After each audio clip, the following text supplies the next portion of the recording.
লাশ নিয়ে সবকিছু কাম শেষ করিয়া কাপড় টাপড় লাইরা দিয়া বাইরে হয়ে গেছিলাম না। যে পরে হঠাৎ করে মনে হইল যে সুরতল কবি তুই বসি টেবিলের উপরে, সুরতল কবি আনতে যায় রে, চাবি আনছিলাম তুই ভাইয়ের মার কাছ থেকে। পরে যে এরকম হয়ে গেছে হঠাৎ করে। মানে কি হয়ে গেছে বলো যে আমি এই খারাপ কাজটা করছি। আমি এই কাজটা করছি, কেউ হয়েছিল না। জি না, শামসু দেয়া নেই। দেখা নাই না না, শামসু কিংবা ছিল না, কারো কাছে এটা বড় নাই,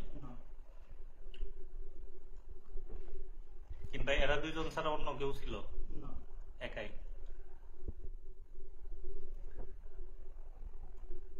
লাশ কি ফ্লোরের মধ্যে আছিল না ইয়েতে পলিতে? কাপড় দিয়া যখন ঢাকা ছিল, তুমি যখন ইয়ে কি কয় পরিহিত কাপড় চোপড় শুকানোর পরে তো ইয়ে কাপড় দিয়া কি চাদর দিয়ে ঢাকা ছিল, পরবর্তীতে ঢুইকা চাদর সরাইয়া করছো নাকি? হ্যাঁ, মানে তুমি যখন করছো তখন গায়ে কাপড় চোপড় ছিল না, খালি চাদর দিয়ে ঢাকা ছিল না?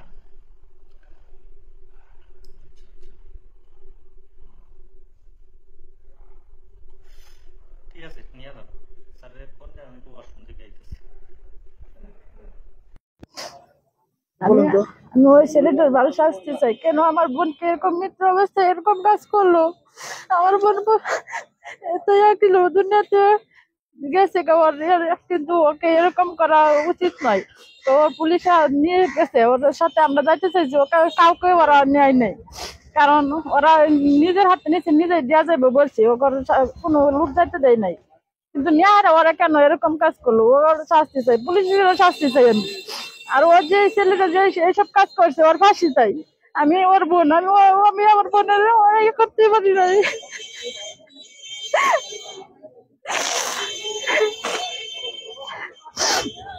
বিকৃত যৌনাচারের বিরুদ্ধে প্রতিবাদ সমাবেশ করতেছেন, তাদেরকে আমরা ধন্যবাদ জানাই যে আপনাদের মানবিক বিবেকবোধ এবং আপনার যে মানে মূল্যবোধ এখনো আছে, মানুষ বা মানসিকতা টিকে আছে, বা মানুষ হিসেবে আমরা এখনো জীবিত আছি, এটা প্রমাণ করলেন। কারণ আমাদের সমাজ যে ক্ষয়িষ্ণু বা ধ্বংস হয়ে যাচ্ছে, সেই ধ্বংস হওয়া সমাজের বিরুদ্ধে বা তাদের এই সমাজে যে ধরনের নীতি বহির্ভূত কার্যক্রম পরিচালিত হচ্ছে, তার বিরুদ্ধে আপনারা সচেতন নাগরিক মহল, বিভিন্ন শ্রেণী পেশার মানুষ, শিক্ষার্থী সহ প্রতিবাদ জানাচ্ছেন। আপনাদের প্রতিবাদকে আমরা স্বাগত জানাই।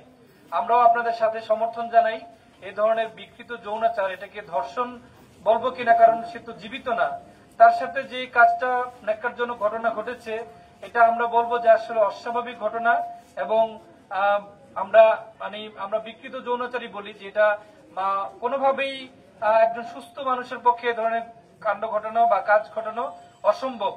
তা আমরা অবশ্যই চাই যে আইনের মাধ্যমে তাকে সর্বোচ্চ সাজা নিশ্চিত করা হোক। আপনারা জানেন, আপনারা যে প্রতিবাদটা করতেছেন, আপনারা বিচারের জন্য প্রতিবাদ করতেই পারেন। তার পাশাপাশি আমরা একটু আপনাদেরকে অবহিত করতে চাই, আমাদের থানা পুলিশ, ইভেন আপনারা যে ঘটনাটা জানাজানি হলো, এটাও কিন্তু থানা পুলিশের মাধ্যমেই জানাজানি হয়েছে। কারণ থানা পুলিশই এই বিষয়টা নজরে এনেছে এবং তাকে গ্রেফতার করার কারণেই বিভিন্নভাবে এটা বিভিন্ন মিডিয়ায় জেনেছে। তা আমরা আমাদের থানা পুলিশের কার্যক্রমে সন্তুষ্ট। তারা সাথে সাথেই এই অপরাধীকে আইনের আওতায় আনতে সমর্থ হয়েছে। আমরা আশা করি যে মেডিকেল পরীক্ষা নিরীক্ষা রয়েছে বা অন্যান্য যে রিপোর্টগুলো রয়েছে, এগুলা যদি যথাসময়ে কোর্টের কাছে পৌঁছে, তাহলে অবশ্যই আদালত এখানে সর্বোচ্চ আইনানুগ যেই ব্যবস্থা রয়েছে সেটা নিশ্চিত করা যাবে আইনের মাধ্যমে।